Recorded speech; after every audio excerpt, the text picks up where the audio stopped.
Baik, bagaimana kabarnya hari ini? Alhamdulillah baik. Baik, sebelum saya sudah menerima interview dari kamu, bikin email saya ya. Baik, sekarang sesi konseling ini akan segera dimulai ya. Apakah kamu sudah siap? Insyaallah siap. Sebelum melakukan sesi konseling ini, alangkah baiknya kamu perkenalkan terlebih dahulu. Perkenalkan, nama saya Nita Matasari. Baik, boleh izin perkenalkan terlebih dahulu juga. Perkenalkan, nama saya Ridianto Permana, asal dari Cigalontang. Saya kuliah di Universitas Muhammadiyah Tasikmalaya, semester 5. Sebelum sesi konseling dimulai, apakah ingin yang Anda tanyakan dulu terlebih dahulu? Ada ya, saya izin bertanya. Ada berapa sesi konseling ini? Jadi sesi konseling itu ada 3 sesi dengan waktu 40 menit per sesi. Jadi jika permasalahan kamu ini belum terselesaikan dengan sesi sekarang, maka Anda lanjut ke sesi selanjutnya dengan sesi konseling. Ini bersifat pribadi atau rahasia sehingga hanya kamu yang tahu dan saya, teman, sahabat, ataupun pacar. Saya ingin meminta persetujuan terlebih dahulu kepada kamu. Apakah boleh orang tersebut mengetahuinya? Mungkin hanya kita berdua saja ya, Kak, yang tahu. Baik, kalau begitu sebelumnya saya juga mengucapkan terima kasih banyak karena kamu telah mempercayai tentang masalah sedang kamu hadapi saat ini. Apakah kamu sebelumnya sudah pernah melakukan sesi konseling? Belum pernah. Baik, kalau begitu di sini saya akan sedikit menjelaskan apa sesi konseling itu. Jadi sesi konseling ini saya bertindak sebagai konselor dan kamu sebagai konseling atau klien saya. Sesi konseling ini bertujuan untuk memecahkan suatu permasalahan yang dihadapi oleh klien, yaitu kamu sendiri ya.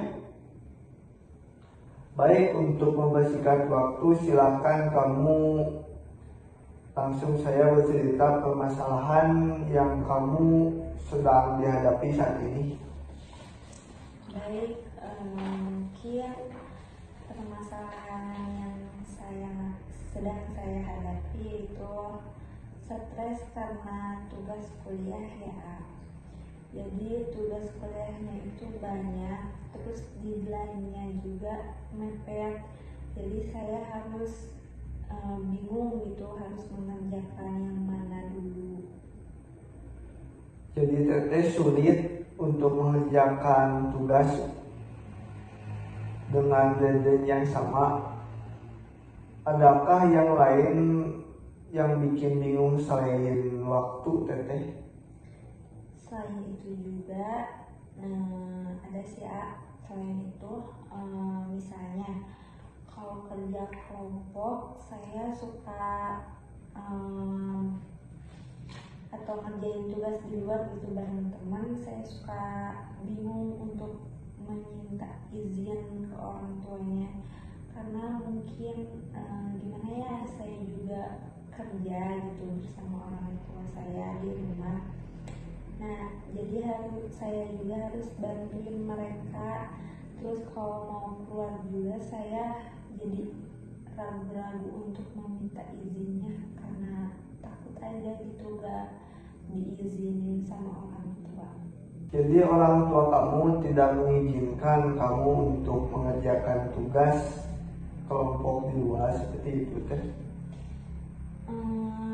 Bukan tidak mengizinkan ya Kak, boleh, tapi sayanya aja yang merasa takut gitu untuk izin terlebih dahulu kepada orang tua. Teteh merasa cemas sepertinya dan overthinking duluan ketika kamu meminta izin ke orang tua ketika ada tugas kelompok di luar. Iya. Jadi apa yang telah Teteh sampaikan tadi yaitu permasalahan tidak bisa mengatur waktu ketika ada tugas yang mepet deadline, dan Teteh juga merasa cemas ketika mau mengerjakan tugas kelompok di luar ya seperti itu teh. Iya Kak, benar.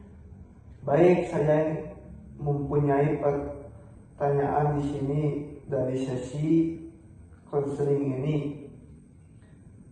Apa yang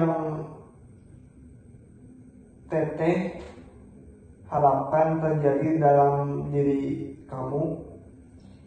Mungkin saya juga ingin tugas saya selesai dengan tepat waktu. Terus saya juga kedepannya kalau mau minta izin nggak takut dan nggak ragu-ragu gitu. Jadi tujuan Teteh ingin tugas yang waktunya mepet itu cepat selesai dengan tepat waktu seperti itu teh. Iya Kak. Saya ingin bertanya kepada Teteh ya. Dan mungkin pertanyaan ini agak sedikit aneh teh. Boleh membuat posisi Teteh tubuh yang rileks dan tarik napas yang panjang sampai benar-benar enjoy ya teh, atau santai. Bayangkan sehabis pulang dari sesi konseling ini teh ya, Teteh pergi ke rumah dan kemudian tertidur. Saat Teteh tertidur terjadi sebuah keajaiban yang saat itu masalah yang dipercayakan kepada saya itu tuntas karena keajaiban telah berubahnya. Karena Teteh tertidur, Teteh tidak tahu apa yang terjadi saat bangun pada hari itu. Apa yang Teteh rasakan berbeda pada pagi hari itu ya? Mungkin yang saya rasakan ya di pagi hari itu saya lega dan tidak ada beban sama sekali di hidup saya. Apa yang Teteh lakukan pada saat berbeda pada pagi hari itu? Lebih ke ceria aja gitu nggak ada beban tugas. Terus kalau keluar rumah juga tidak takut untuk berbicara dan meminta izin kepada orang tua. Adakah orang lain yang mengetahui pada pagi hari itu berbeda? Ada Kak, Mama. Oh, sepertinya itu Mama. Apa yang Mama sadari pada hari itu bahwa ada yang berbeda? Lebih yang lebih Mama saya sadari yaitu lebih semangat, terus lebih darinya itu pada diri saya itu lebih fresh gitu, lebih kayak nggak ada beban. Apa yang Mama sadari ketika pagi hari itu Teteh merasa berbeda? Mungkin waktu bangun tidur itu saya bahagia, terus ceria, udah gitu aja mungkin. Kira-kira apa yang Mama Teteh katakan ketika melihat pada hari itu Teteh berbeda? Mungkin mama saya tuh gimana ya, cuma ngobrol ngobrol aja gitu. Kayak nah gitu harus semangat terus nggak lesu. Bagaimana reaksi Teteh ketika mendengar Mama mengatakan hal seperti itu Teh? Lebih apa ya, lebih semangat mungkin ya. Terus karena mungkin orang tua juga, biar saya itu bahagia ya, lebih ceria aja. Adakah orang lain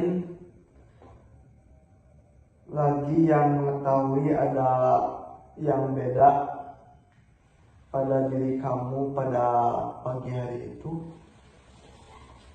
Mungkin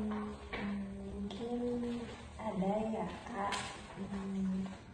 Siapa ya, mungkin kakak sih ya. Apa yang dilihat oleh kakak Teteh ketika melihat Teteh pada pagi hari itu? Sama kayak mama mungkin ya kak, yang saya tadi obrolin gitu. Nah kayak gitu, misalnya ceria terus bisa senyum lebar. Kan biasanya saya tuh enggak seceria itu. Bagaimana Teh reaksi ketika mendengar kakak laki-laki mengatakan seperti itu Teh? Lebih semangat lagi tadi kan mama bilang gitu sama ya kayak kakak gitu. Terus jadi tambah semangat aja. Baik, sekarang katakan saja semua yang sudah kamu capai dan apa yang kamu rasakan setelah itu ya Teh. Yang saya rasakan itu mungkin lebih semangat, lebih bahagia karena ada dorongan.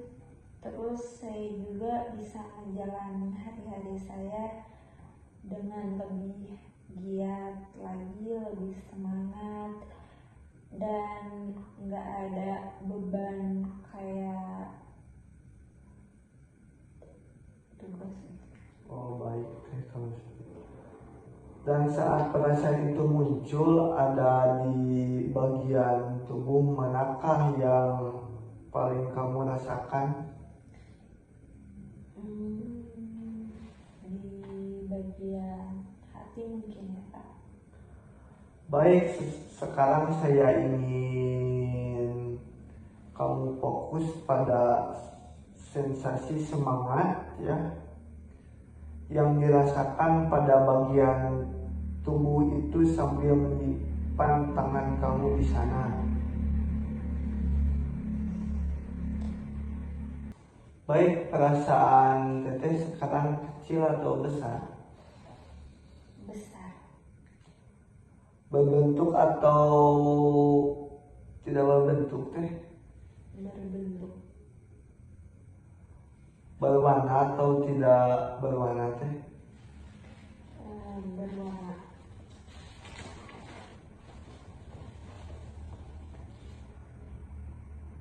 Warnanya seperti apa Teh? Mungkin biru ya. Sekarang saya ingin Teteh bayangkan kaki Teteh masukkan ke dalam lingkaran warna biru dan membawa pikiran dan perasaan Teteh ke memori pertama kali memunculkan perasaan ini di masa lalu. Mungkin itu di SMA ya Teh, di kelas 1, 2, 3 ya Teh. Beri saya ketika memori itu muncul ya Teh. Mungkin pas waktu SMA kelas 3. Apa yang terjadi Teh di sana? Jadi pada waktu itu ada pas SMA ya, ada tugas tapi nggak terlalu banyak. Terus kalau mau kemana-mana itu nggak perlu takut untuk bilang ke orang tua. Baik teh. Apa yang teteh membuat tidak takut meminta izin terlebih dahulu ke orang tua ketika mau keluar rumah teh? Mungkin kalau dulu itu ya minta izinnya tuh langsung sama temen gitu, jadi nggak sendirian, jadi ada temen. Oh baik. Apa yang ada di dalam pikiran kamu saat itu teh? Mungkin pikirannya itu biasa aja gitu, nggak ngerasa takut. Terus kalau mau bilang juga nggak banyak pikiran kayak overthinking duluan gitu Kak. Baik, sekarang ya teh saya ingin turunkan kembali ke pengalaman lain ketika kamu merasa tidak takut itu muncul. Mungkin pada saat SD atau SMP kelas 1 dan 2 dan 3 itu beritahu saya ketika pengalaman positif itu muncul. SD kelas 4 Kak. Apa yang terjadi pada saat kelas 4 itu teh? Waktu itu guru saya ngasih saya tugas, terus saya tuh nggak ngerjain tapi nggak dimarahin gitu kan, masih dimaklumin. Boleh saya tahu apa yang terjadi saat itu ya teh? Yang terjadi pada saat itu saya bilang lupa kalau ada tugas. Apa yang berbeda di saat kamu itu? Lebih nggak ada beban gitu, meskipun saya gak ngerjain tugas, saya nggak dimarahin sama gurunya gitu, jadi masih dimaklumin kalau saya itu gak ngerjain dan dikasih nasihat aja. Baik teh, jika seandainya ada skala dari 0 sampai 10, di mana 0 itu kamu merasa terpuruk dan 10 itu adalah kondisi yang terbaik, ada di skala berapa posisi kamu itu? Mungkin ada di skala 4 ya. Wah, ternyata telah mampu mencapai angka 4 ya teh. Dari 0 itu lumayan jauh ya teh. Bagaimana kamu mampu mencapai angka 4 itu? Mungkin saya yakin sama diri saya, lebih percaya aja gitu sama diri sendiri. Kira-kira apa ya teh yang perlu terjadi pada diri teteh supaya dapat naik 1 poin ke atas seperti itu? Apa ya? Mungkin saya lebih berpikiran positif, yang mana yang udah dulu dikerjakan. Oh iya Bang. Bagaimana cara biar teteh bisa lebih memikirkan hal-hal yang lebih penting?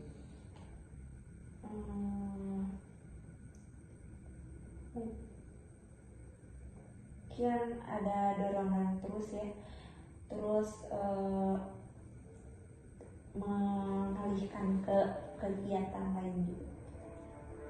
Baik, kira-kira apa yang perlu teteh lakukan dalam seminggu itu supaya dapat mempercepat kamu mencapai tujuan yang kamu inginkan ya teh?